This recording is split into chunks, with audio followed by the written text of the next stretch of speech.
Živijo, moje ime je Miha in vi poslušate podcast V steni, podcast Planinske zveze Slovenije. Skupaj z gosti se bomo podali na različne plezalne in gorske pustolovščine, podoživljali in delili močne in pristne zgodbe. Zdaj pa prevežte se na vrv, dvojno se preverite in stopite z nami v steno. Čaka vas avantura. Rožle Bregar je popotnik, gornik, raziskovalec, režiser in fotograf, ki je najbolj prepoznaven po svojih vizualno osupljivih in družbeno-okoljsko angažiranih dokumentarnih filmih. Je soustanovitelj in ključni člen kreativne ekipe Vizualist, s katero ustvarja videovsebine, oglase in dokumentarce. Njegovo delo pogosto prepletata ljubezen do narave, gora in avanture z globoko pripovedno noto. Za svoje delo je že prejel številna priznanja doma in v tujini. Sicer pa, kot pravi sam, se posveča snemanju neulovljivih trenutkov, oddaljenih pokrajin, čustev in aktivnosti ljudi ter športov v naravi. Rožle, živijo. Živijo. Hvala za obisk. Veseljevo. Zakaj film? Zakaj gibljive slike? Zakaj misliš, da je to nekaj, s čimer se ti, kako čem reči, najlažji, najbolj iskreno izražaš? Meni se zdi, da je film je en tak trajni spomin in raven zaradi tega je meni dobro beležiti neke te spomine ali pa zgodbe, če lahko tako rečemo. Ker pač mi, ki živimo v nekem trenutku, pač to pride, pa to gre, ne? Film pa pač ostane nekak trajen spomin. Sploh, če pogledamo, ne vem, tako, kot si že omenil, pač, da snemam dokumentarne filme, ne? Pač dokumentarno je neka realna stvar, neko, kar ti spremljaš, neko trenutno dogajanje in ja, pač na koncu ti to ostane spomin. In tudi zanimivo je, recimo, kako smo ljudje narejeni, ne? Ker recimo snemam skozi dokumentarne filme. Včasih imaš dva tipa ljudi pred kamero, ne, recimo. Ene imaš take, ki mogoče bojo zadržani, pa ne bojo spregovorili. Imaš pa drug tip ljudi, ki bojo rekli, oziroma bojo neko podzavest imeli. Ok, film, to je trajni spomin, jaz hočem dati še več iz sebe, kakor bi pa mogoče realno enemu človeku v trenutni situaciji povedal. Tako da ja, nekako to me navdihuje, beleženje. Ampak sej verjetno se to nisi ti lepega dne se odločil, jaz bom pa to, ne, to se je zgodilo nekako evolucijsko, ne? Ja, sigurno, ja, pač jaz sicer izhajam iz take gorniške družine, moja mami in ati, oba sta nekako živela v gorah, tudi moj oče je gorski vodnik, sicer pa je kasneje ločena, moj oče zdaj živi na Japonskem že 35 let. Ampak ja, nekako sem odraščal v tem okolišu in jaz mi rečem, da sem že kot mulc bil primoran hoditi v breg, ne. Saj ko je to, ko so otrok. Ja, to ti ni glih všeč, ampak če pa zdaj pogledam nazaj, sem pa izredno hvaležen družini pa staršem, da so me vlekali. No, kakorkoli pač, jaz tudi poj nekako, sem se začel malo spogledovati s tem kameram pa fotoaparati.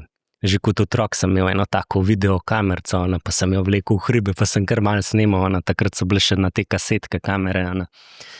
In ja, pač nekako sem tako začel beležati trenutke, pa montiral sem na videorekorder, se je takrat še montiral, to imaš kot 2 videorekorderja, pa iz enega na drugega presnemavaš.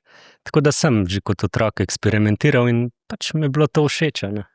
Ampak tako mulci, ne, dostikrat poberemo kakšne stvari po starših, primarno, pa pač tam v okolju, v katerem smo odraščali. Zdaj, toliko vem, da tudi tvoji bližnji žlahti, ne, če tako rečem, so bili fotografi ali pač so se ukvarjali s tem. Ja, tudi, ja, se pravi, moj star oče je bil fotograf, izredno navdušen nad naravo, tudi predsednik fotokluba TNP je bil, tako da je bil res doma, nekako v Julijskih Alpah in je rad slikal te živali, pa naravo, pa to. Tako da od njega sem marsikaj prevzel. Tudi poj, ko je pač že umrl, sem veliko opreme od njega dobil, sem začel s to eksperimentirati. Po drugi strani pa tudi moj stric je pa tudi fotograf, še danes, sicer že zdavnaj v pokoju. Pri njemu se mi pa zdi, da ko sem hodil kasneje študirati v Ljubljano, sem veliko pri njemu bil, on ima atelje doma, pa sva eksperimentirala različne stvari, tudi na film razvijala, pa tako. Tako da ja, mi je družina dala, se pravi, po eni strani gore, po drugi strani pa pač to foto-video. Ja, zadevo. ker takole, ko opisuješ, to je že majčkeno več, kot samo nek družinski fotoaparat, ki so ga starši vlekli z nami na počitnice, pa je pol kdo malo škljocal z njima, ne. Pa so se pol tisti albumi filali. Se na začetku je bilo tako, ja. Ampak to je bilo zelo dokumentarno vse, ne, za spomin, ne. Ja, seveda, ja. Poj kasneje, tam sem bil v srednji šoli, mi je mami pač pomagala kupiti tak malo bolj polprofesionalen fotoaparat, zrcalno-refleksni, ko se že malo objektivi menjajo pa to. In jaz sem preskočil ta študentski življenje, da ne vem, delo uno klasično študentsko delo, pa jaz sem začel za neke revije fotografirati pa tako naprej. Tako sem se s tem začel služiti študentski kruh, če lahko temu tako rečem. Kaj si pa študiral? Najprej sem računalniško delal srednjo, pa sem pač kle v Ljubljani, bolj privaten faks multimedija. Aha, okej. Ampak to ti da neko osnovo, ampak konec koncev jaz sem bil že od nekdaj bolj tak samouk, oziroma, ko me je neka stvar zanimala, pač sem se na razne načine probal izobraziti v tej smeri. Tako da ja, faks ti da eno osnovo, ampak naprej sem pa seveda sam poje. Zdaj sem se spomnil, da ali pa če sebe opažam, pa tudi prijatelje recimo, hribovci, plezalci, gorniki, alpinisti, ko hodimo po svetu, imamo dostikrat, ali pa še v cajtu, ko še ni bilo digitalne fotografije in tega, smo imeli vedno fotoaparate s sabo.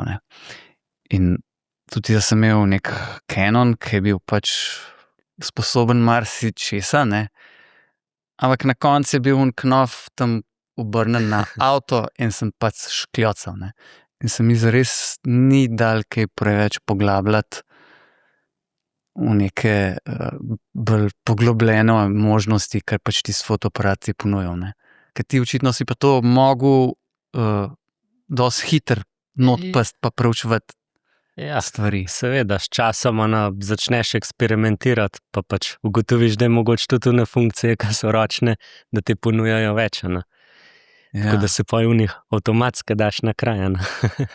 Zdaj, kljub temu, da si še relativno mlad, si pa vsem toliko cajta že na svetu, če si prej omenjal, da si presnemaval z videorekorderjev, da spremljaš tudi ta razvoj vse tehnologije, In tukaj je bilo pač, so bile narejeni kar veliki premiki. Ogromni. Pač v smislu uporabe teh tehničnih pripomočkov za vse to posnet. Mislim, v zadnjih 15 letih ali pa 20, ko mogoče, da aktivno spremljam, je res 20 let. To je noro se spremenilo. Mislim, včasih je bila, če primerjava samo videokamera, včasih je bila to taka kamera, pa si jo mogel takole nositi, pa je bila to oprema, že sama kamera z objektivom 10 kg, pa še stativ 10 kg, kje so pa še vse baterije ogromne. Danes imaš pa že tako majhno napravo ali pa konec koncev telefona, mislim. Konec koncev telefon ti danes tako odlično sliko naredi, sicer ga mi v profesionalni produkciji ne uporabljamo, ampak je pa zelo, zelo hitro lahko primerljivo z neko profesionalno kamero. No, recimo, zdaj sem se spomnil, nedavno smo gostili Tadeja Slabeta, in leta 85 sta Srečo Mrehbergerjem plezala to smer Goba v Ospu, in če se gre gledati tiste posnetke, pa film, pa kako so se vsega lotevali, takrat, pa kakšen boom je to takrat bil, živo so prinašali to na RTV-ju, prvič plezanje. Danes bi to ti tam spod bil pa verjetno z dromom, pa še malo poškljocal. Ja, čisto drugače. Precej bolj enostaven je danes. Ta tehnika je toliko dostopna ratala. Tudi skozi več ljudi se mogoče poslužuje nekih teh tehnik, ki so bile včasih čisto nedosegljive. Danes je pa pač tudi precej bolj enostaven. Tako da ja, ful so se spremenili cajti. Po drugi strani smo pa danes tudi vsi fotografi, pa vsi filmmakeri. Ja, na nek način, pač zelo hiter konzumamo te, tudi zaradi teh socialnih omrežij pa vsega, je neka ta potreba po vsemu temu ratala. Kaj danes pomeni, ne vem, dober posnetek? Ali pa, če začneva, če sem te vprašal, zakaj film, pa razlika s fotografijo mogoče, ampak glede na to, da je toliko pravzaprav enih stvari na YouTubu, na socialnih omrežjih, se človek lahko zgubi, Zdaj ti pa delaš malo drugačne filme, pustva zdaj še vsebinsko, pa sporočilno, ampak mogoče, če se še vedno drživa tudi iz nekega smisla kvalitete narejenega posnetka, ki jih mogoče nek laik, kot sem jaz, sam sploh ne razume, ne zna, ne ve, ne more. Jaz mislim, to je toliko različno, že če pogledamo, kad ti nekaj posnameš, kam boš zdaj to lansiral, imaš na eni strani socialna omrežja, YouTube in podobno, ki je pač kvaliteta neka mera, imaš po drugi strani pa kino, pa tako, kot jaz delam, recimo festivali, pa še marsikaj imaš pa vmes, seveda, od televizije do ostalih stvari, Tako da konec koncev to pogledaš, da to sta popolnoma dva različna svetova. To je tako, kot na nek način, včasih je bil alpinizem vse, danes je pa, ne vem, balvaniranje je čist nekaj drugega, kot pa alpinizem. Ja. Tako je pa v filmu, je pa to isto. Zelo različni svetovi so to. In če mogoče en tekmuje v balvanskem plezanju, en je pa alpinistka osvaja Himalajo, sem jaz mogoče tisti, ki delam filme za kino primarno, ne pa toliko za, ne vem, socialna omrežja pa YouTube, ki pa so nekateri drugi.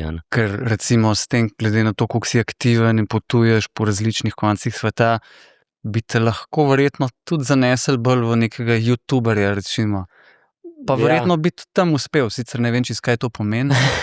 Sem večkrat tako pomislil, bi jaz to kaj sam. Ne vem, se mi zdi, da v seglih se probam držati tistega, v čemer sem suveren, pa sem recimo dober. Ker jaz sem zelo tak, na nek način malo sramežljiv, jaz nisem človek, ki bi se mogoče metal ven, tako kot so, ne vem, influencerji danes ali kakorkoli.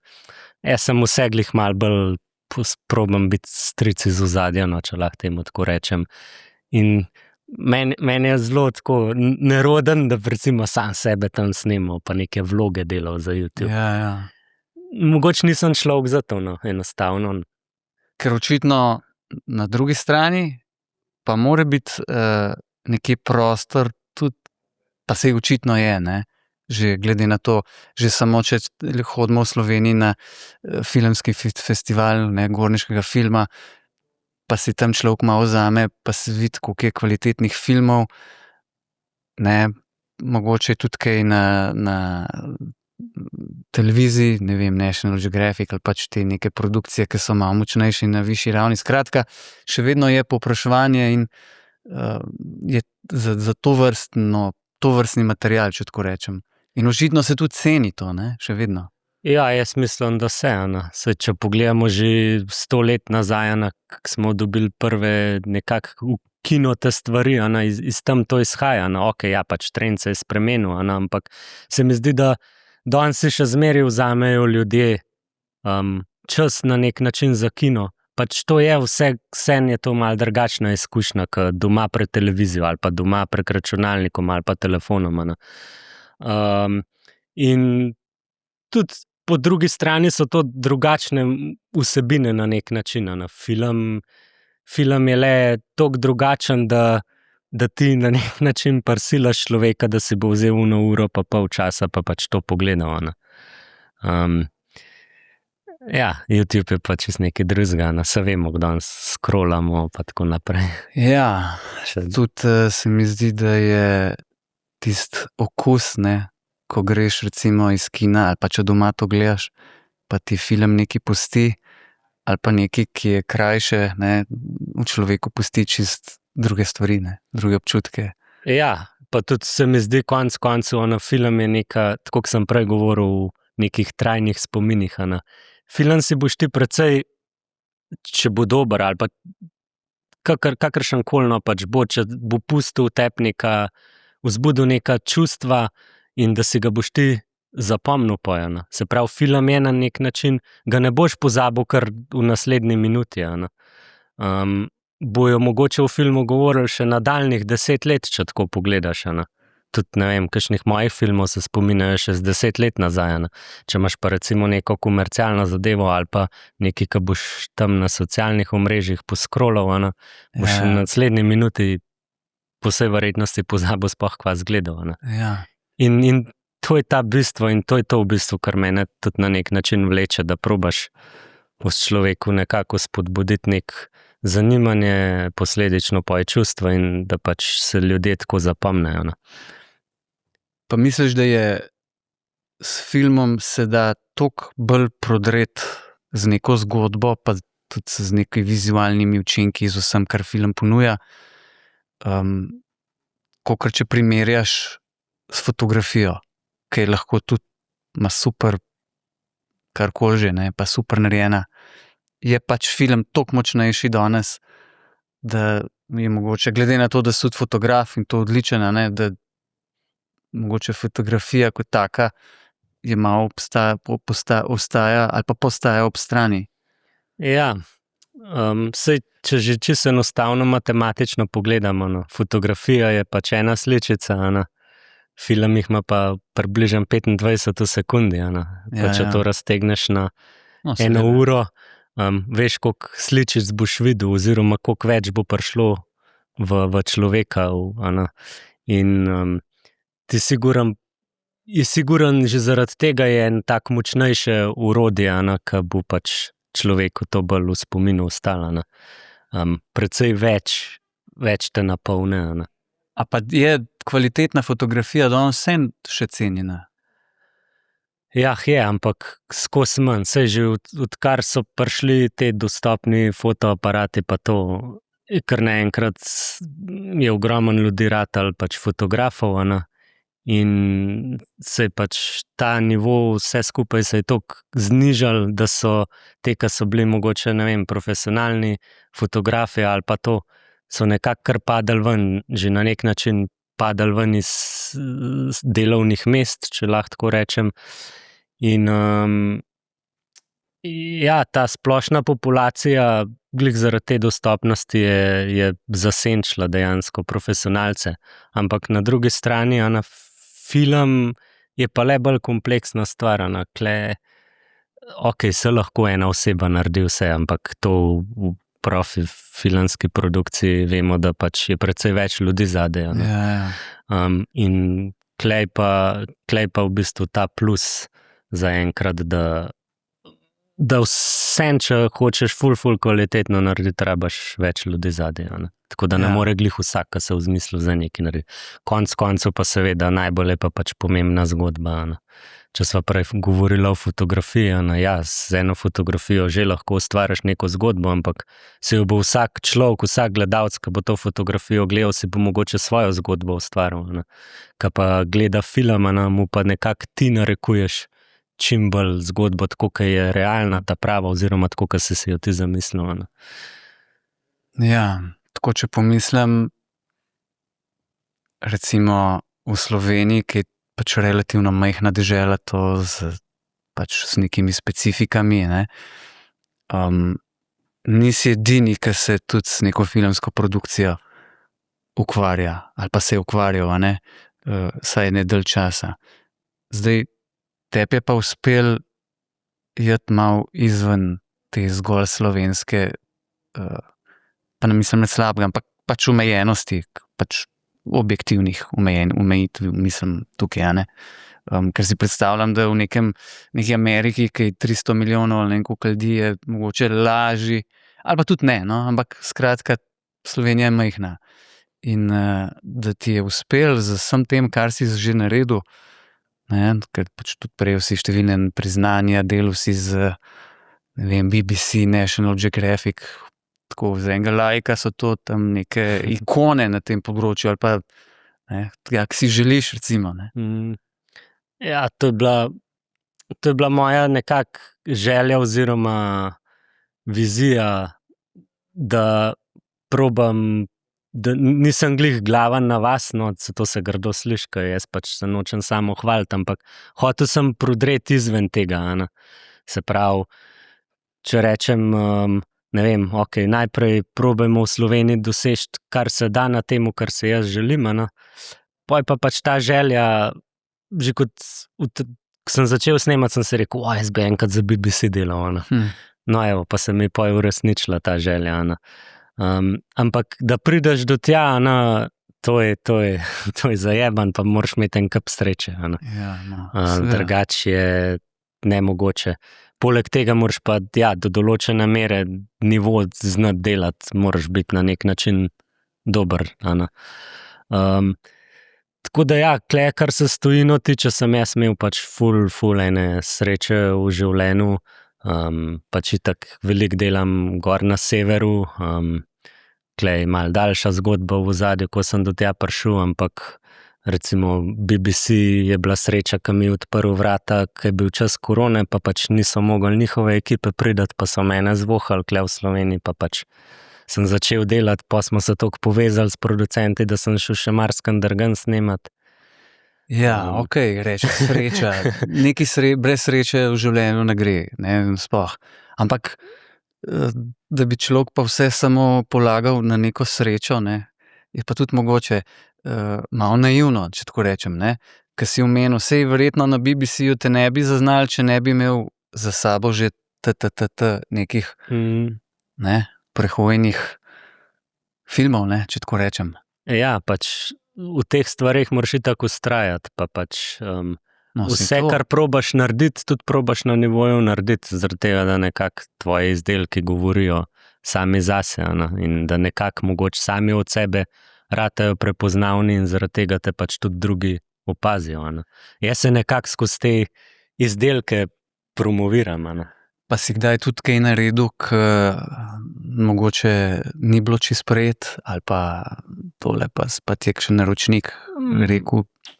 Ja, predvsem, ker jaz sem se pravi, koliko je zdaj to, 2008 smo produkcijo ustanovili, pa smo pa zelo malo začeli veliko delati bolj te komercialne stvari, ne.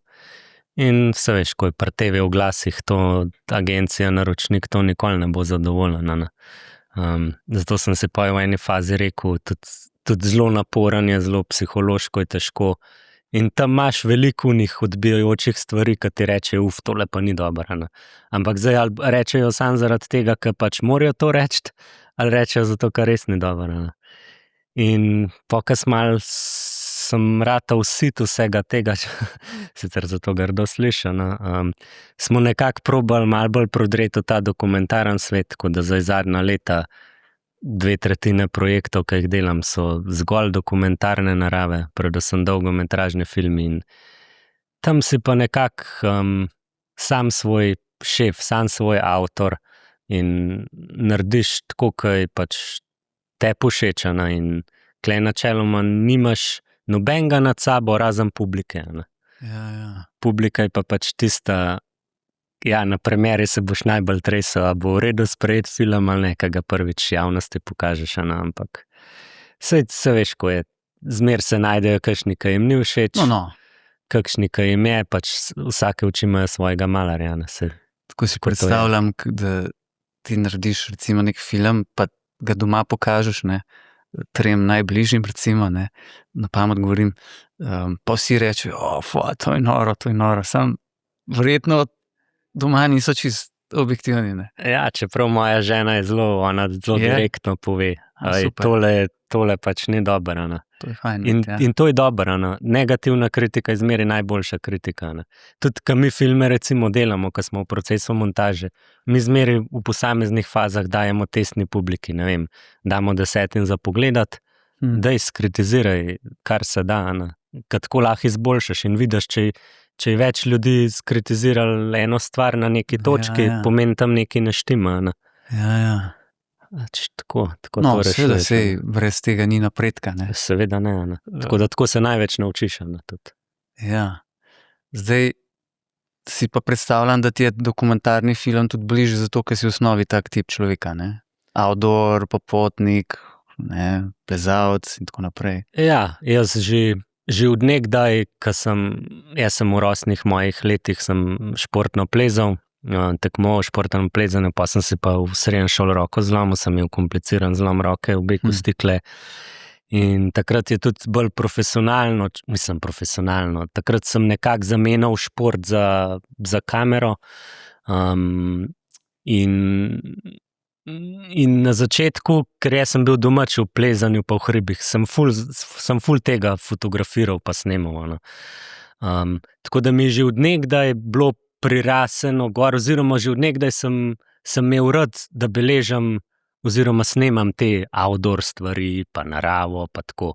Sej pa vmes malo nisem tega, oziroma saj, ko začneš to zares se posajati, moraš velikim stvarem ne upaš reči ne, pa vzameš vse sorte, kar ti pride naproti. Ampak poj nekako, ko si pa zgradiš ta ime, pa to vizija rata še bolj močna, kva bi rad delal, kakšne tematike v življenju, pa ko imaš ful projektov na izbiro, pa rečeš, ta je dober, ta je dober, ta je dober. Pa si pa rečeš, ok, zdaj pa jaz to malo sfiltriral in se mi zdi, da zdaj zadnja leta pa pač res probam delati čim bolj take projekte, ki mi pašejo. Se pravi, to so dokumentarne narave, večinoma povezane z outdoor, z hribi, z naravo in tako naprej.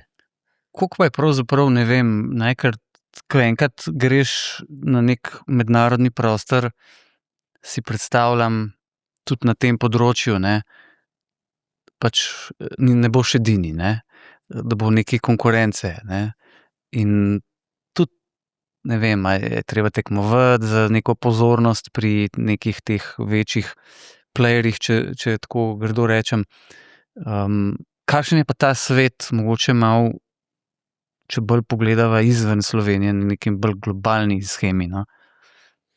Zdaj, če se dotaknem Slovenije, kar se tiče tega nišnega snemanja, da bi rekel hribi, alpinizem, ne vem, če nas je 5 v Sloveniji, ki pač smo sposobni iti kele v severno Triglavsko steno, pa pač nekaj posnet. Ja. Tako da v Sloveniji, da bi rekel, da je ful neke konkurence na tem področju, je ni. Bolj je problem, kaj je teh projektov ful malo. Oziroma težko najdeš financerja, da boš pač delal samo take projekte. Zdaj, če pa pogledaš tujino, je pa pač tega precej več ljudi, ki se s tem ukvarja, ampak je tudi precej večji prostor za take, kot smo mi. Tako da, pa ja, kaj naj ti rečem. Tako, mislim, ja, sej verjetno. Nekako borbaš, oziroma vsak borba zase, ampak se mi zdi, da je v tujini precej več prostora za take projekte, kakor pa v Sloveniji, če primerjam tako vrsto. Ni skrivnost, ne, tudi sam si že večkrat povedal, da ti je sever ne samo Evrope, ampak našega planeta zelo blizu. Ja, to je. Čemu? Kako to? Zakaj? To se je začelo leta v bistvu 2014. Jaz sem pač spoznal enega, sicer že prej sem se poznala, Jureta Brecelnika, pokojnega partnerja od Natalije Grosto, od plezalke. Z njim smo mi dva ful skupaj delala, tako že ene par let. In on je imel, in enega večera on pokliče pravo, Rožle, daj, a greva midva na Grenlandijo. Sem rekel, jaz sem to že od nekdaj sanjal. Mene je enkrat ena novinarka vprašala, Rožle, če bi lahko zbiral, kje na svetu bi ti najraje snemal? Sem rekel, na Grenlandiji. In to je bilo 1 mesec po temu, mene Jure kliče s tem oklicom, Rožle, najde sem eno ful zanimivo zgodbo na Grenlandiji, daj, a greva midva to gor pogledat. In midva res, takrat sva šla z jadrnico iz Islandije na Grenlandijo. Res? Ja, 2 dni traja. Prideva gor, pač to prideš itak nekam, ki nič ne poznaš, nobenih nobenih poznanstev nimaš, čisto ne tuji ljudje, zelo malo angleško govorijo. In sva nekako 2 tedna preživela tam na vzhodni Grenlandiji med domačini. Vzhodna Grenlandija je zelo neposeljena, pač tam je obala razčlenjena 20.000 km, živi pa v tistem času je živelo 4500 ljudi. To se je danes zelo spremenilo, jih samo še 300-500. No, ampak nekako v teh 2 tednih sva našla eno tako zanimivo zgodbo o teh inuitih lovcih, o tej inuitski kulturi, ki izumirajo. In potem sva se vrnila nazaj domov in Jure je šel v boj za iskanje sredstev za pač celovečerni dokumentarni film. Na podlagi te raziskave, ki sva jo naredila, in mu je tudi po enem letu uspelo nabrati vsa sredstva. In smo 2015 smo šli v Bruselj, zato ker je ena majhna sekvenca tudi v Bruslju, ki je zelo veliko te evropske regulative, kar se tiče lova, vpliva, ker pač Grenlandija spada pod Dansko, tako da je Danska neposredno vpletena v pač EU sistem na nek način. No, kakorkoli, v Bruslju je žal Jure čez noč pa je umrl. Ja, je pač doživel čez noč srčno kap, sva pač res bila en zraven drugega. In to je bil en tak trenutek, prelomen zelo zame tudi v mojem življenju, zakaj sem jaz kasneje šel na sever, še toliko več. To je bilo 1 mesec pred glavnim odhodom na Grenlandijo, za ta glaven snemanje. In takrat z ekipo nismo vedeli, kva čisto točno narediti, ampak nekako je produkcija izrazila željo, če tudi režijo jaz prevzamem, ne samo kot snemalec. Tako da ja, na Grenlandijo smo začeli hoditi skozi več, vse skupaj smo 4 mesece preživeli tam. Zmeraj, ko smo pa šli na Grenlandijo, smo šli pa čez Islandijo. Tam je tako, pač letiš čez tam 45, 1 urca, pa si na vzhodni Grenlandiji. No, in Jure je predtem ogromno delal na Islandiji in tam je imel ogromno enih prijateljev. In zmeraj, ko sem jaz šel na Grenlandijo, zmeraj sem šel čez Islandijo. In pa sem bil pri teh Juretovih prijateljih.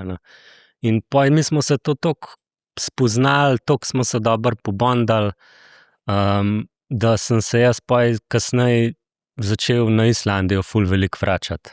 Spoznal sem enega najboljšega kolega Zigija in zdaj že zadnjih 12 let harava skupaj, povečinoma po Islandiji, predvsem po teh neobljudenih lokacijah po središču Islandije, ki je popolnoma neposeljena. In tam ustvarjamo razne filmske in video vsebine, tudi za ogromne velike hiše, kot so Netflix smo delali. In je pač ful dobro. Ja, to boš kaj povedal, ampak sem še malo ta Grenlandija, sej se ne bi spuščala, žal je bilo par mesecev nazaj tudi zelo aktualna, v nekih teh političnih igrah, ampak daj mi vseeno malo povej o tvojem doživljanju tistega področja, pa predvsem teh ljudi tam, ker verjamem, da če sta se takrat zapičila, oziroma se Jure zapičil, da je tam verjetno nekaj posnet, je že bilo to tako, Zakaj so bili tisti ljudje tam toliko posebni, da je pol on, pa ti si pol zaključil ta projekt, da je nastal ta film, To so Zadnji ledeni lovci, se ga res plača pogledati, ampak vseeno zdajle, zakaj so tisti ljudje bili tako posebni, oziroma so še eno? Jure je zmeraj iskal ene take malo bolj globoke zgodbe. Dobesedno tako, kot si rekel, kar se je Jure zapičil, je bilo zmeraj nekaj ful zanimivega. Mogoče malo tudi ven iz cone obdobja, pa tudi ni veliko slovenskih režiserjev, ki si bi upali sploh tak projekt delati. In te Inuiti so zelo zanimivi, pač oni že od leta tam 1850 Grenlandija spada pod Dansko, jo je pač Danska začela kolonizirati. In oni so predtem živeli v neki dobi brez vpliva nekega belega človeka. Se pravi, oni so bili popolnoma samozadostni, oni so se preživljali z lovom, to je bil njihov glaven vir preživetja. In poj kar naenkrat pride bel človek in reče, zdaj pa vi ne smete več loviti, predvsem pa ne smete več prodajati tega, zdaj morate pa vi iti v trgovino, pa pač dobiti normalne službe pa te. In to je en tak ogromen, velik kulturen šok dejansko bil za njih. In zdaj, če pogledamo skozi par generacij, ki so se pač zvrstile od takrat, je pač to tako ratalo, da mladi, ki bi se recimo odločili za lov v preteklosti, oziroma bi pač to od staršev podedovali, se pač noben več ne odloči za to in na nek način izumira kultura, po drugi strani pa, ker mlade to več ne zanima in ko je prišel ves internet in vse, so padli tudi pod vpliv modernega človeka in mladi, če imajo le možnost, grejo recimo na Dansko študirati in tam ostanejo. Ja. Vrnil se ne bo noben. Oni so obdani z enim ogromnim ledom, živijo tam v obalah, ogromno je enih majhnih vasic, po 150 ljudi. Kar trdo življenje, ne? In to je zajebano. In sploh pa, da imaš enega tamle politika, da ti iz Bruslja narekuje, kako moraš ti živeti. Pač to na nek način ne gre skupaj. Mislim, mora biti neki kompromisi, če tako pogledaš politični. Ja, to si pa jih ni kaj dosta. Tako da ja, Grenlandci so zelo že od nekdaj, ne piše se jim nikoli glih dobro. Že takrat se jim ni, ko so po Dansko padali, zdaj pa, ko je bila še ta Amerika malo aktualna, pa sploh čist druga pesem. Ampak po drugi strani so rajš po Dansko, ki pa tako. Tudi recimo Grenlandci, zakaj so bili zanimivi kot kultura. Grenlandci so se zelo začeli širiti, množiti. In recimo Danska je tudi uvedla prisilno kontracepcijo, se pravi, da tako žalosten, da so v bistvu dosegali to, da se ne bojo množili, ker Grenlandci so se od nekdaj hoteli osamosvojiti. Sam se niso mogli, oni niso imeli ne kapitala, ne ničesar. Ampak ja, Danci so se bali, da bi ratali premočni. Če slučajno veš, zdaj sem se spomnil, da na Grenlandijo so prišli menda vikingi, ne vem kdaj že nazaj. Ja, tudi pred tem, ja. To so bili prvi, sam vikingi so pa izumrli. Vikingi so izumrli, pa so se pa v bistvu spet naselili, pa pač itak pa je še Danska, pa vse. Koliko je pa recimo razlika, ne vem, življenje na Grenlandiji ali pa na Islandiji? Zdaj, okej, Islandija je vsem, če bom rekel, bližji celinski Evropi, pa tako, mogoče to niti ni zdaj čist umestna, ampak bi rekel, da je Islandija, nisem bil še nikjer tam gor, da je bolj, bom rekel, Evropi podobna, v smislu življenja, mest, družbe, sistema in tako. Ja, mi smo med snemanjem filma imeli izredno srečo, ker sva delala pač zgodbo o teh Inuitih in sva dejansko živela pri družinah. Tako da imaš en tak zanimiv pogled, res vpogled v njihovo življenje. Ampak moramo pa eno stvar ločiti. Že če pogledamo recimo Grenlandijo, pač mi smo delali film na vzhodnji in tam je res to vaško življenje, zelo tako malo nerazvito vse skupaj. Če pa pogledaš recimo zahodno Grenlandijo, je pa ogromen, precej bolj poseljena, ogromen vpliv Amerike, Kanade, tam imaš že tudi večja mesta, imaš ceste, imaš avtomobile, imaš kakšno stolpnico že, shopping center, napram vzhodni pa še niso do tega prišli, ker je tudi populacija na vzhodni zelo, zelo majhna. Tako da zahodna Grenlandija, tudi zanimivo je, da drugačen jezik govorijo. Vzhodna, zahodna, čist drugačen jezik. Imajo neko grenlandščino, sicer pač je tudi uradni jezik, je tudi sicer danščina, sam ne govorijo vsi dansk. No, kakorkoli, vzhodna je zelo zmodernizirana. Vzhodna bi lahko rekel, da je tamle, ko prideš v sever Amerike, že malo ta aljaska scena, ta malo Kanada pa to. Tako da čist normalno. In zdaj, če vse skupaj pač primerjam z Islandijo, ja, če bi primerjal Zahod, je to definitivno skoraj isto, moderen način življenja. Islandija je tudi čisto normalno, tako kot vsi, cela Evropa načeloma živi. Pač normalen, moderen način življenja. Ne. Tako da klej je drugačna, le vzhodna. No. Še ena taka zanimivost, pa me prosim dopolni. Na zemljevidih sveta je Grenlandija ogromna, ne? Ja. Ampak menda je v realnosti pa malo manjš, kakor je na Ja, zemljevidih. precej manjši, ja, zato ker mi zmeraj gledamo to sploščeno projekcijo sveta, ponavadi in rata ogromna. Tako da je precej manjša. Sem vedel, koliko je velika, pa sem pozabil. No. Za eno večjo afriško državo. Enkrat sem videl, kako se jo prekriva tam nekam na sredo Afrike. Daj mi vsem povej tako, če zdaj, ne, to je bilo zdaj že kar nekaj let nazaj, ko si bil po teh Inuitih in verjetno tudi kakšna težja zgodba, ali pa nasploh, če tako neka kultura je v nekem zatonu, ne, ker je bila prej generacije, so pa živele. Kaj se mogoče danes že malo z distance še spomniš od teh ljudi? Ali pa, ne vem, če je kaj takega, ki se je zasidral v tebi? Mislim, meni je bilo zmeraj zanimiv te družinski odnosi, predvsem pri njih. Oni se ful pomagajo, to se res vidi, da so te skupnosti, majhne te vasice, si res pomagajo med sabo. Po moje to imajo v krvi že od nekdaj. Recimo, ne vem, imaš eno družino in tako ful mi je bilo zanimivo, ko smo mi živeli recimo pri eni družini in kar tako, ne vem, danes je bil en otrok tam, pri družini naslednji dan ga ni bilo več, pa je ta otrok kar čez 3 dni spet bil pri njih, pa je bil tako 2 dni pri njih, ampak zanimivo je, da je ta otrok bil iz iste vasi.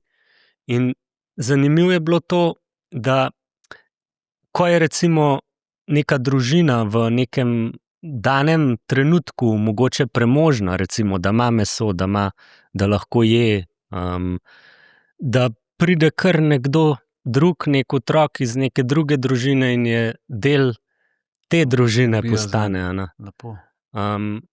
Ampak to ni tako pri nas, prideš malo na obisk, pa malo prespata. Se prav čuti, da je drugačna vest rata, neka taka, kot da je on del družine. Jaz sem na začetku mislil, da je en otrok prav del te družine, ampak to mi je najbolj pustilno, koliko si pomagajo med sabo. Tam je tudi recimo, oni lovijo kite tudi. Zdaj, mi imamo zelo percepcijo, kar kite ubijajo, zato primerjamo to z Japonci, ki imajo množične poboje, ampak tam kiti, tam če bo ena vas, enega minki whale, enega kita ubila, to imajo oni za ful mesecev mesa. Govorim o celi vasi, dovolj mesa. Predstavljaj si 20.000 km obale, 3.500 ljudi, dajno, par kitov. To je, in oni si tudi ta meso, to cel si porazdelijo po skupnosti. Tako da je ta zelo močna skupnost, pa močne te vezi družinske, pa tako. Kaj pa, omenil si kite, kaj pa kakšni medvedi, to si kaj videl, si imel kakšno srečanje? Ja. Medveda sem videl, prvič sem ga videl, mislim, da 2015, ko Jureta že ni bilo več. To je bilo res zanimivo, tako, si misliš medved to, ker zmeraj mi smo šli na obalo, zmeraj si mogel imeti puško. Recimo jaz sem šel kakšne pokrivne kadre posnet, zmeraj so nam dali puško, pa pač si šel. Pa ni bilo nikoli nič, ampak imeli smo pa veliko srečo, ker smo snemali film z lovci, kar pomeni, da se nekako varnega počutiš. In smo ga prvič srečali, smo bili na čolnu in ga vidimo tam na ene ledeni kocki in pač smo šli čez blizu njega, smo bili 10 metrov stran, še eno fotko imam tako, sem ga slikal tako dol, čez blizu. Tako da to je pa res ogromna žival. Ja, saj to je največji medved, ne? Je pa res, je pa lep, ampak se ga moraš kar bati, Recimo lani smo spet bili na Grenlandiji, smo videli eno družino 3 z mladičom, Sicer smo pa bili ful del, ampak ja, tak ni glih pameten hoditi prav blisno. Pa res Ja. moraš na obali zelo paziti. No. Pa dejansko si s puško hodil, tudi kar si rekel. Ja. Pa skaj prej smo mogli malo potrenirati. Ja, mal pa ja. Mislim, Mal sem vajen streljan, čas grem na strelišče. Pa. okay, ne, ker vsem puška kapoč se premakne. Ja, tako saj, easy, ja. ne. Ja. Ampak to je, pač to tako je gor. Ja. No, sej to.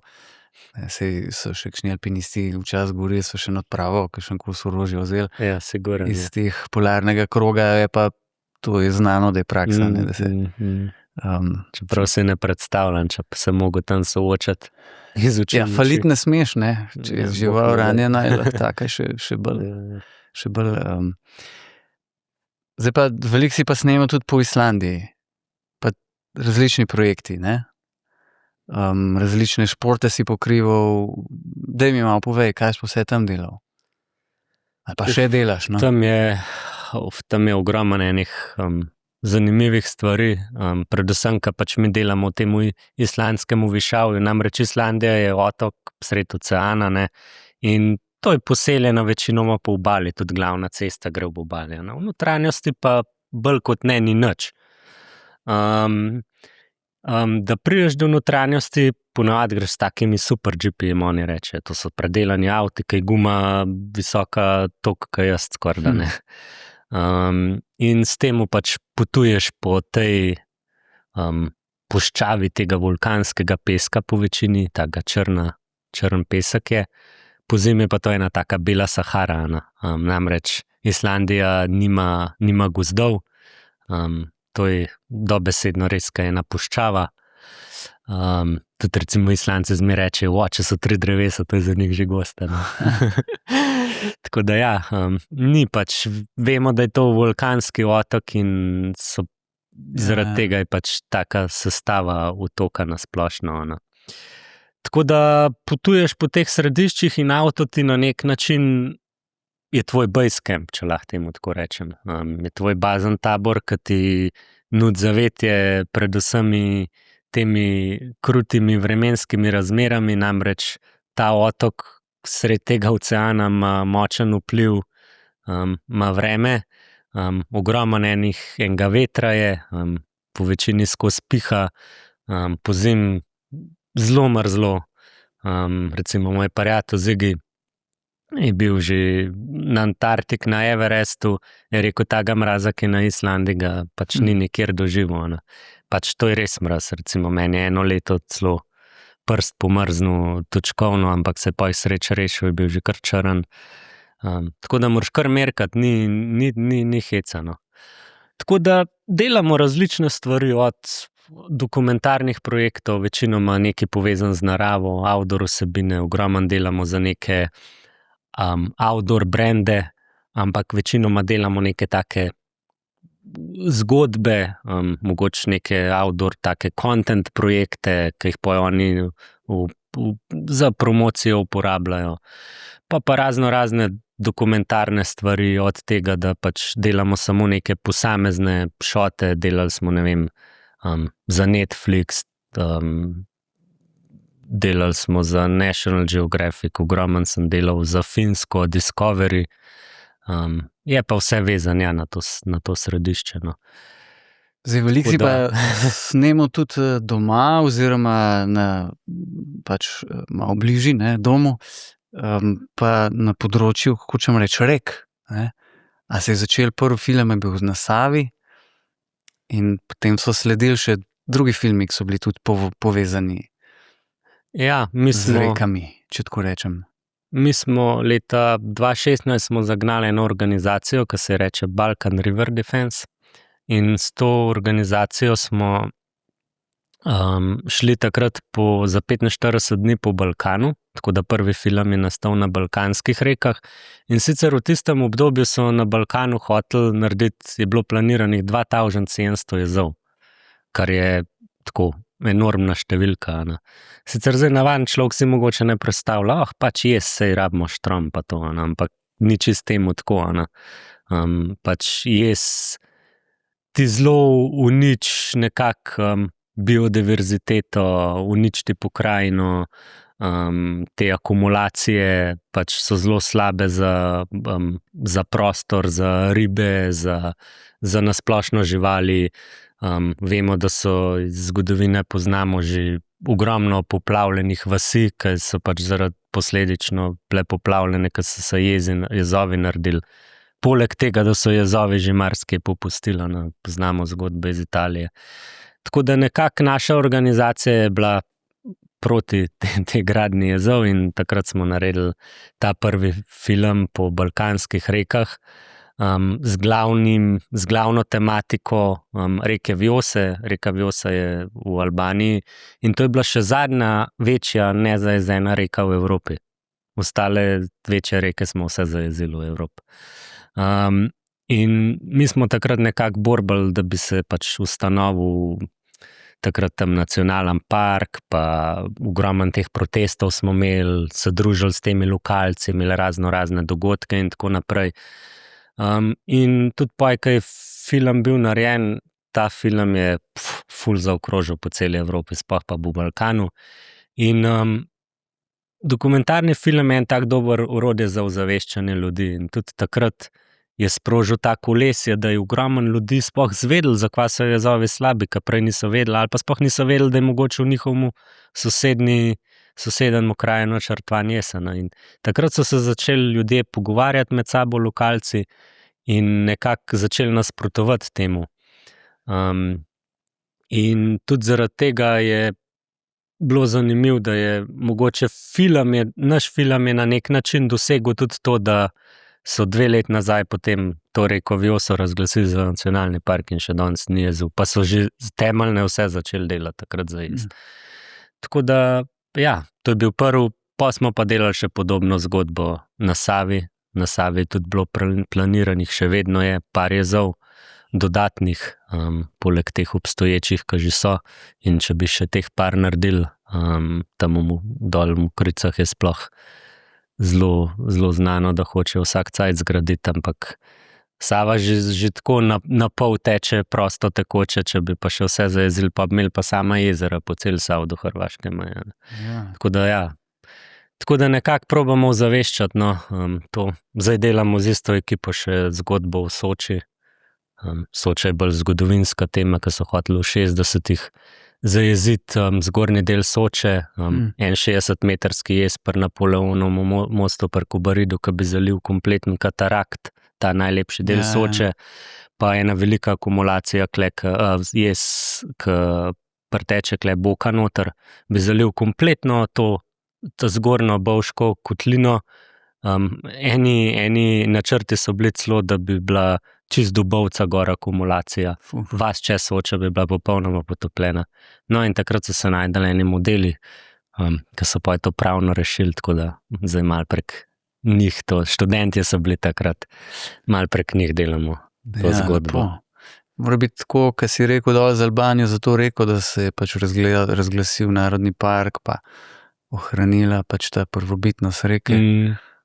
Tako si pa morate s takim dobrim feelingom, kdaj sami tisti, ki ste sodelovali v tem, nazdraviti pa reči, pismo, to mora biti pa dober feeling. Ja, tudi na nek način zato, ker pač vidiš, da je pač film na nek način pripomogel k temu. In nekako zato imaš pač to željo, pa je tudi ustvarjati take vsebine, pa take zgodbe. No, sej tako globalno, če pustiva zdaj tvoje ustvarjanje, pa tudi jaz nisem nek stručko klej, ampak se je jasno v zadnjih desetletjih pravzaprav, koliko močen film za današnjo družbo je, ne? Na različnih področjih. In če je bil čas knjiga, pa so ljudje brali, pa je bilo to neki, ne? Je potem, ko je film ratal, se je s filmom sporočali in marsikateri filmi so vplivali na marsikaj, ne? Pa niso nujno, da so samo zabavni ali kašni, ali pa dokumentarni, pač vse skupaj. Ampak tudi to še ni bil zadnji film na rekah, ne? Potem z BBC-om si tudi sodeloval mačken bolj na severu Evrope, v srednji Evropi. Ja, film, to je pa, BBC ima to serijo Earth Greatest River, te največje reke sveta, Zelo uspešna serija je to BBC-ovska. Takrat sem imel pač to priložnost v času korone, da so do mene prišli, so rekli, Rožle, mi ne moramo ven z Velike Britanije potovati, a boš ti tule po Evropi malo posnel. Mislim, ne malo posnel, sem zdaj tako rekel. Je bilo kar obsežen zame, predvsej papirologije, ampak pustimo to na stran. Takrat smo najprej posneli, mi smo delali v tej reki Donavi, sicer in Sava je eden od pritokov Donave, tako smo začeli na Savi delati, pa so bili ful zadovoljni z unim, pa sem še v druge države malo posnet. Tako da je na koncu bilo v tej epizodi 3/4 mojih posnetkov, 3/4 mojega, kar je ful velik za tako uspešno serijo. Se pravi, kle si deloval kot snemalec. Kot snemalec, ja. Te serije delujejo tako, da nekako ni režiser, oziroma je režiser hkrati producent filma in pač ti dobiš neke te briefe ali karkoli, na kakšen način moraš snemati, kaj posnet. Imajo tako zelo natančno spisano. Tako da jaz pa pač kot snemalec pa je tehnično dostavil vse to. Si pa tudi doma sodeloval v različnih oblikah, tudi pri filmih, ki so pa čist plezalne narave. So bile različne zgodbe, nekaj tudi z RTV, še ne vem, z Vircem sta nekaj sodelovala. Kako ti je pa snemati te filme, ko pač je treba tudi kakšno steno jeti? Ja, to mi je ful dobro, samo v Sloveniji tega toliko malo. Pač zdaj zadnja leta smo delali, ki je RTV. V Sloveniji ful škoda, na Sloveniji smo en tak res planinski narod, koliko nas je Slovencev, planincev, nimamo pa ene gorniške oddaje na televiziji. To je meni res izredna, pač tako. Slabo, ja. Tako da zdaj zadnja leta so sicer imeli te razpisane, da so se delale tri epizode na leto po 25 minut, ampak iskreno povedano, to je toliko malo denarja, si ne moreš privoščiti veliko snemalnih dni. Mi smo delali eno epizodo, je bil en snemalni dan pa pol, kar je pač zelo, spustiš nivo na nek način, je zelo televizijski nivo, ni to zdaj nek filmski ali pa ne vem kva. Ampak še zmeraj pač solidne oddaje, super so bile, veliko smo snemali, vse smo snemali po hribih, zmeraj smo kakšno smer splezali s kakšnemu znanemu slovenskemu alpinistom, plezalcem, od severnih sten Triglava do, ne vem, Kamniško-Savinjskih štremfli, ne vem, razno v glavnem. In mene je to ful dobro in tam je recimo tazga načina, to je zelo majhna ekipa, to sem jaz sam dejansko. Kar se tiče na samem snemanju, ka pač moraš čez smer pridati, enega gorskega vodnika imam in mi dva greva včasih od spodaj snemam, rečem, zdaj pa navezo prehtela, pa od zgori, greva malo iz smeri ven, pa narediva stranske posnetke. Tako sem jaz v bistvu dečko za vse, kar se tiče režije in snemanja. Ampak je dobro, fajn meni, jaz uživam v tem. Ni pa veliko priložnosti. Mora biti kar izziv. Ja, je kar garanja. Se veš, že da čez steno prideš, pa manj dosti težek kruzak. Ja, seveda, že to je dejanje zase. Koliko recimo, zdaj kaj glih govoriva, če greš ti snemati za eno tako, kaj si rekel, 25-minutni film, Boratu, pa dobro, ne bo vse posnet, če greš v Triglav snemati, ni vse posnet v steni, verjetno kaj v vratih, preljažemo domu, na vrh, kaj kakorkoli. Ampak koliko mora biti to enega, če rečem, srovega materiala posnetega, da ti pol to tudi doma v neki postprodukciji zlimaš skrb v 25 minut. To je zelo različen od projekta. Recimo, zdaj sva govorila o tem v televizijskem formatu, to kar ponucajo 80% materiala, kar je res veliko. Zdaj, če pa govorimo o nekih tako dokumentarnih filmih, tako kot sva prej govorila, ne vem, te reke pa te zadeve, je pa recimo, ali pa Zadnji ledeni lovci, vem, da je bilo okoli 200 ur materiala, pa pač to spraviti v uro pa pol, tudi ni glih enostavno. Ja, predstavljam si tudi, če je tako, ne vem, spet na pamet, ne, za RTV, pa greš ti snemat nekaj v steno, oni tam pol dobijo, kar je posnet in zdaj iz tistega morajo narediti. Če bi ti mogoče sam delal, mogoče ne bi bil čisto zdaj zadovoljen s posnetim, pa rekel pismo, treba še enkrat, se ti zgodi kdaj kaj takega? Ja, je veliko, ampak imaš zelo, kot sem rekel, zelo so različne stvari, a ne. Pa zelo je pogojeno s koliko snemalnih dni si lahko privoščiš, a ne. Zdaj, če imaš tam en snemalen dan, pa pol veš, da ne boš ful mogel narediti, a ne. Zdaj, če imaš pa ti imaš pa lahko, tako kot sem rekel, za uro pa pol, a ne, imaš pa lahko, ne vem, tudi 40 snemalnih dni, a ne. Se ti pa pač to ful se nabere tega, a ne, in tudi na eni strani je tako, no, kar se teh dokumentarnih stvari tiče. Včasih imaš neke trenutke pa dogodke, ki so enkratni, ki jih pač ne moreš ponoviti, a ne. Na drugi strani imaš pa stvari, ki jih pač lahko ponoviš in jih tudi daj ponoviš, če pač nisi mogoče zadovoljen ali pa se v montaži izkaže, da pismo, tule bi bilo pa dobro še tako pa še tako Pa si posnet. sam toliko siten, da si rečeš, tole ni dosti dober, če vem, če je da gre, možnost. če vem, da gre za da bom nek odmeven projekt, ke pač hočem dati celega vase ali pa cela ekipa hoče dati res od sebe maksimum, pa boš šel kaj ponoviti, ja. Včasih pa tudi samo za denar delaš, pa Ja, če je okej, naročnik seveda. zadovoljen, ne boš Ja, šel ponavljati. razumem. načeloma. A se ti kdaj zgodi, ali pa se ti je zgodilo skozi vsa ta leta, ke pač se malo bolj resno ukvarjaš s tem, da ke se je kakšen prizor zgodil, ne vem, prej si kita omenil, ali pa da je medved prišel, pa si snemal, ali pa kaj jaz vem, plezalec v glih idealni svetlobi pleza, pa ti snemaš, pa rečeš, to je pa to, ne, tole je pa boljše, kakor sem zjutraj ali pa včeraj zvečer mislil. Ja, velikokrat je tako, ja. Ali pa to pa težko preseči. Veliko je nekih takih situacij, ja. Včasih je material, ki ga ne načrtuješ vnaprej, ali pa one posnetke, ki jih ne načrtuješ vnaprej, lahko boljši izpadejo. Mislim, izpadejo najboljši na koncu, no. Ja. Včasih lahko ti ful nekaj planiraš, pa ne vem kva, ampak po drugi strani se ti pa nekaj zgodi, ampak moraš pa biti toliko človeka, da se znaš prilagoditi v trenutni situaciji, pa hitro skočiti. Če vidiš, da bo nekaj fajn, da bo mogoče fajn ratal, moraš zagrabiti priložnost, pa moraš iti v akcijo.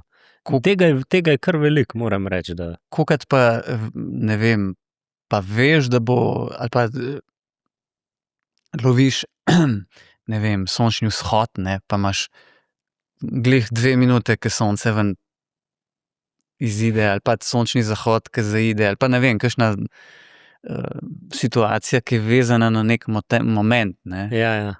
Kratek moment, ke veš, da nima zdaj ti tam ne vem koliko časa, ampak pač moraš počakati, da rata, in ko rata, Ja, veliko je tudi takih situacij, ko si vnaprej zadaš nek specifičen kader, tako kot si rekel, mogoče sončne vzhode, tega smo ogromno prelovili, ko letiš gor v breg, ko vidiš, da ura že teče, sploh pa tudi malo tako skozi izkušnje vidiš, da če bo nekaj res kratkega, pa to je fajn, da si prej vzameš cajt, da si vse glih ful prej na lokaciji ali pa kakorkoli, ne. Da se res pripraviš, ne da boš ta zadnjo minuto pa boš pa zamudil ali pa boš na pol naredil, zato ker nisi imel 5 minut več, da bi se pripravil, ne.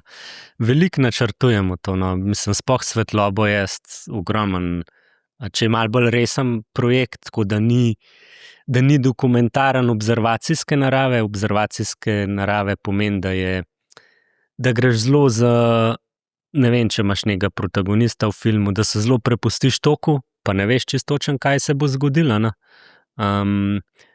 Po drugi strani imaš pa ta malo bolj organiziran moment, a ne, ke pač pa ti načrtuješ, ke načrtujemo ful natančno, ne vem, svetlobo, vreme, in se nekako loviš te idealne pogoje, a ne, za neke posnetke, a ne. Koliko se pa ti danes lahko učiš še, ne, ker tudi tukaj zdaj tehnologija se razvija, ne, menda zelo hitro.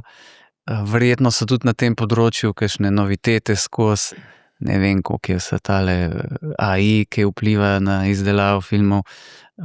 Skratka, koliko se moraš tudi ti izobraževati pa nadgrajevati, ker ljudje, ki se nekje zasidramo, pa mislimo, zdaj pa en cajt lahko nas potem hitro kaj prehiti, ne? Ful, jaz sem še zmeraj, se mi zdi, da imam nek zagon, nek elan, da grem s cajtom, pa nekako strmim k temu, da me cajt nav povozil, ka pa te enkrat povoz, pa je rabaš en cajt, da nazaj prideš. Tako da ful sledim vsem tehnologijam, probaš slediti trendom,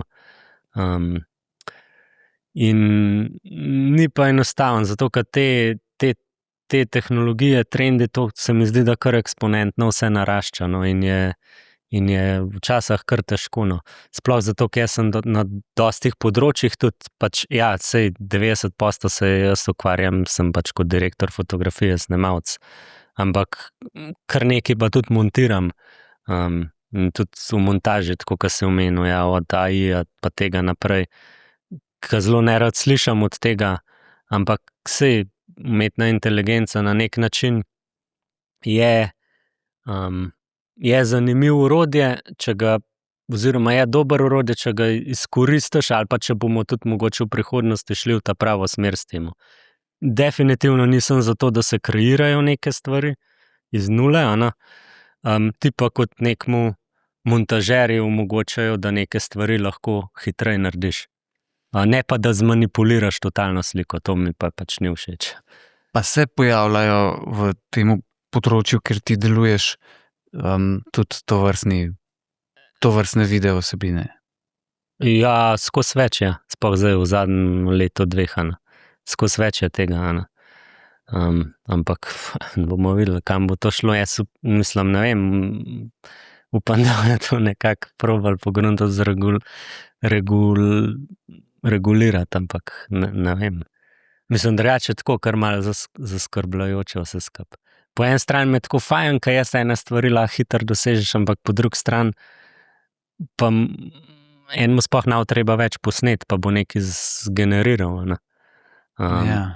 Ampak jaz si poj na koncu tako rečem, sploh dokumentarni film, to beležiš neke stvari, ki so realne, in tudi take stvari ti težko, bom rekel, poustvaraš. Pa konec koncev tudi samo snemanje, recimo, ko grem jaz na teren, to je zame izkušnja. In te izkušnje pa pač AI ne more nadomestiti. Ja. Bomo videli, ne? Sej razumem, kaj govoriš, ne, ampak pa tudi premalo poznam, no. Sem pa gledal tudi tvoj ta zadnji film, Triglav, ne, Pot od rešitve. Če pustiva še malo vsebino pa to, ampak iz tega, ko je bil film narejen, ne, se mi zdi, da je pa tako neka taka nadgradnja mogoče nekih vizualnih učinkov integrirana v sam film, ki jih mogoče, pa boš popravil, ne, v mnogih prejšnjih filmih, pa ne rečem samo tvojih, nasploh iz tega področja, saj v nekem slovenskem prostoru, ne, saj kakšni ameriški filmi, ne, ti malo bolj znani so imeli že, kjer je verjetno produkcija zelo večja, ne, in tudi finance in cela mašinerija drugačna, se mi zdi, da je že bilo kaj tega, ne.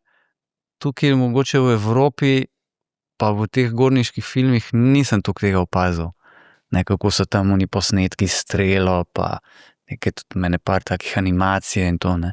Se mi zdi nekaj novega v tem smislu. Ja, sploh se mi zdi, da za slovenski prostor je vizualno sigurno na nivoju filma. Je pa res, da tako kot so se zdaj že parkrat dotaknili na te tehnologije pa vsega, kar pač zelo napreduje. Jaz sem leta 2010 sodeloval tudi na filmu Sfinga. Takrat to je bil kar dosti odmeven film v temu našemu alpinističnemu svetu v Sloveniji. In takrat v tistem času ni bilo recimo dronov, brezpilotnih zrakoplovov, po slovensko. Smo mogli s helikopterja recimo snemati zračne posnetke. In tudi glede na to, da ni to gnarja, nimaš ti zdaj na helikopterju unih kakšnih dragih stabilizacijskih glav, ki bi lepo umirile kamero. Pač si snemal z neko ful težko kamero, da se to čim manj trese. Sam se vemo, da helikopter se trese.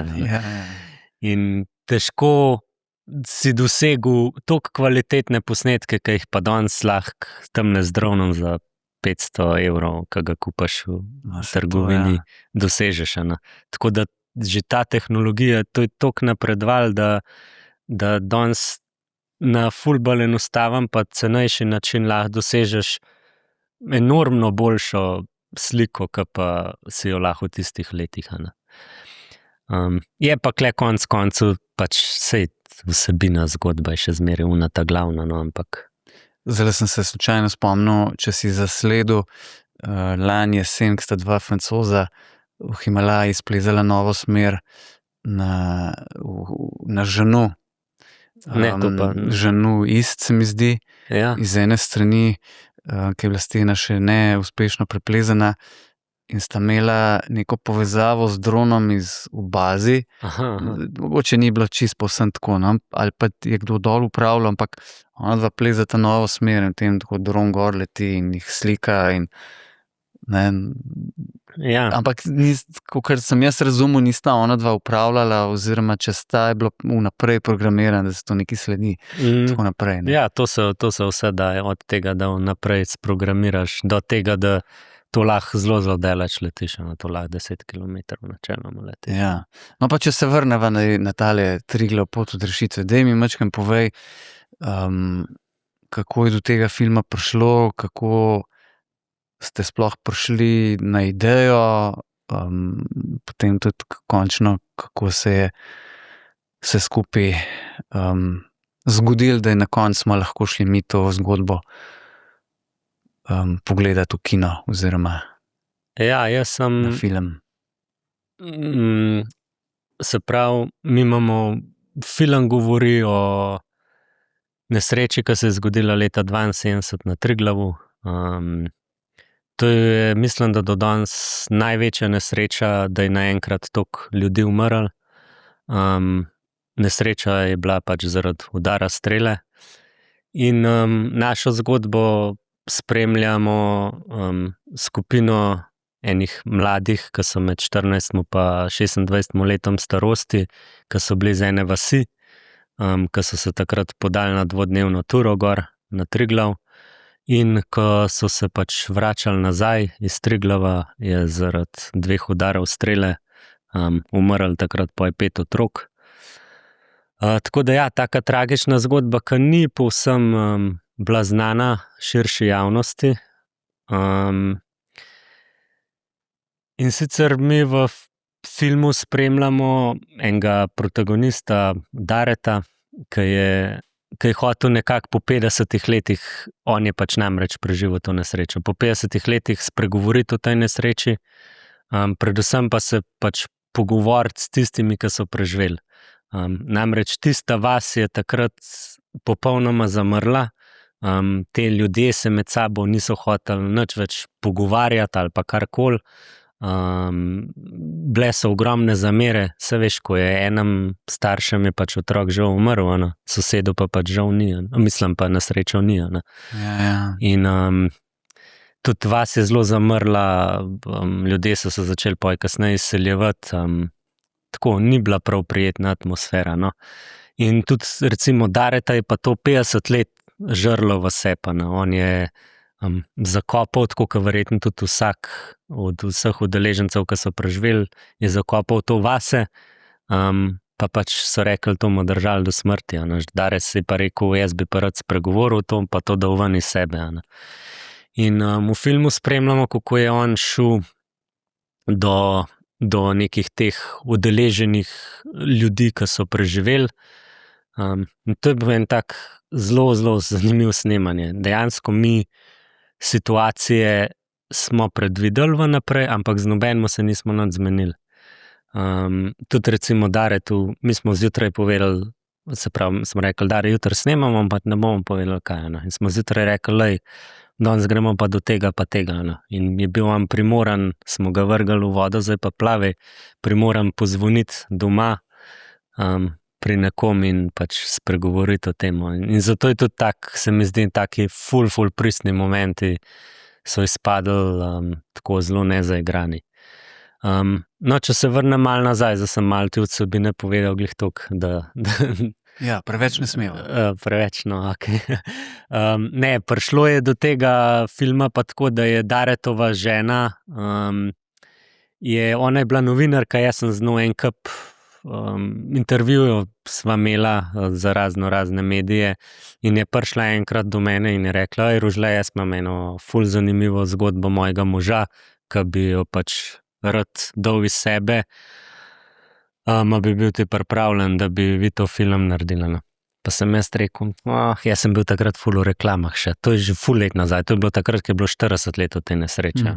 Sem rekel, ne, nisem glih za to, pa nimam še toliko referenc, da bi mi to na javnih sredstvih dobili, daj ti kle to produkcijo, pa sem dal tam ene druge produkciji, probajte pač prijaviti, razviti karkoli. No, pa so bili pa neuspešni na razpisih. No, pa je pa Biba prišla čez 10 let spet do mene, pa rekla, jaz bi še kar to zgodbo rada povedala, oziroma Darjana.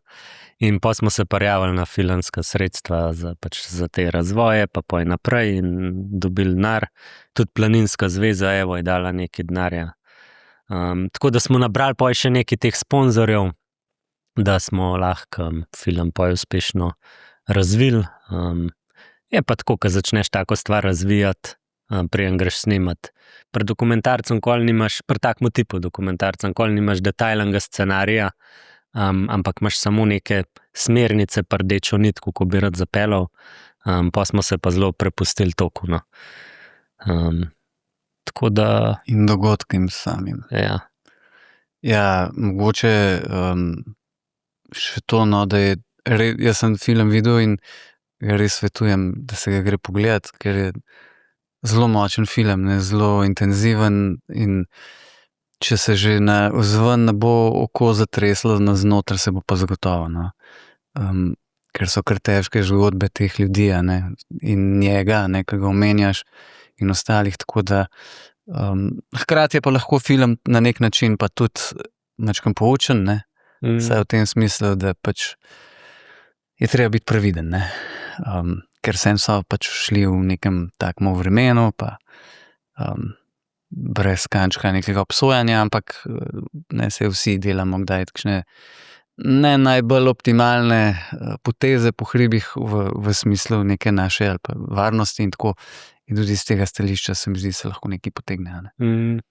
Ja, glih, to je zanimivo, da je to en prvi film, recimo, ki sem pač ga delal, da publika, zdaj, ko malo spremljamo v kinotih, da publika pol še kar kakšno minuto, dve, kar obnemi tam na stolu, da se v bistvu res zaveda, kva se je dejansko zgodilo.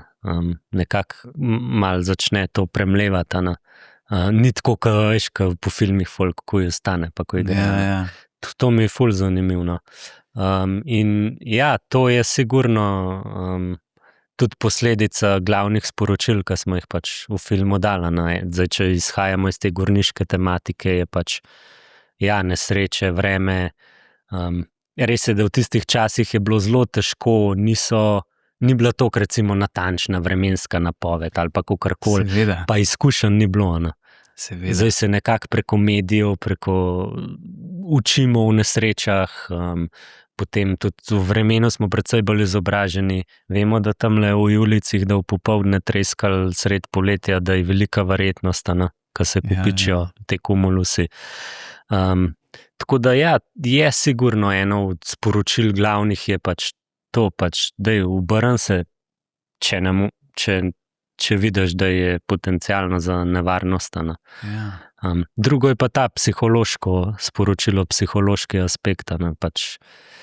V stvareh v življenju se pač ljudje moramo nekako pogovarjati, sploh da rešimo neke svoje interne težave. Verjetno je to celo mogoče glavna stvar, ali pa bolj pomembna.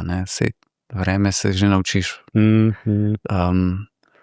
Ker na nek način se verjetno lahko vsak od nas ima kakšno vsaj podobno zgodbo, da nekaj nosi vse, pa ne da ven. Vsak, Ne? Zdaj, a je sigurno to neka vsak. smrt ali neka travma, ali pa tudi kakšna mogoče bolj banalna stvar, ampak vsi pa vemo, kako je, če te tišči, ko nekaj ne daš ven iz sebe. Ja, vsi imamo nekaj zakopan, sigurno. Premalo se pogovarjamo. Zelo verjetno, zelo res. Ja. In to je ena taka umetnost življenja, ne si predstavljam, ki mora človek doživeti. Ne? Pa tudi verjetno je ta Dare, ki je pomogoče osrednji lik tega filma, vsem toliko cajta to potreboval, pa izražal, da je na koncu do tega prišlo. Ne? Sej brez njega tudi tega filma ne bi bilo. Ja. Pa pač, kot si rekel, žene njegove. Sigurno, ja, sigurno. Tako da res lep film, pa hvala za to zgodbo. Se res splača ta film gledati. Tako, zelo veliko pač deluješ na temu nekemu outdoor segmentu, če tako rečem.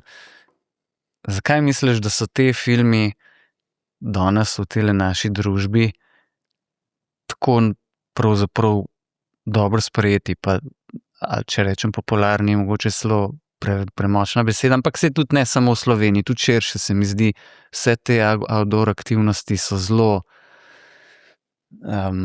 zanimive ne samo za to skupnost, ne, ampak za širšo neko družbo.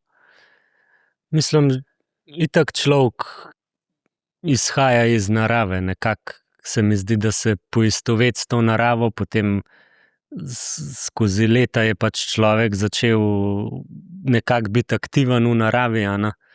In tako da se mi zdi, da to ljudje imamo na nek način v sebi, se znamo poistovetiti in z naravo in z nekimi, če lahko rečem danes, športi v naravi ali pa karkoli.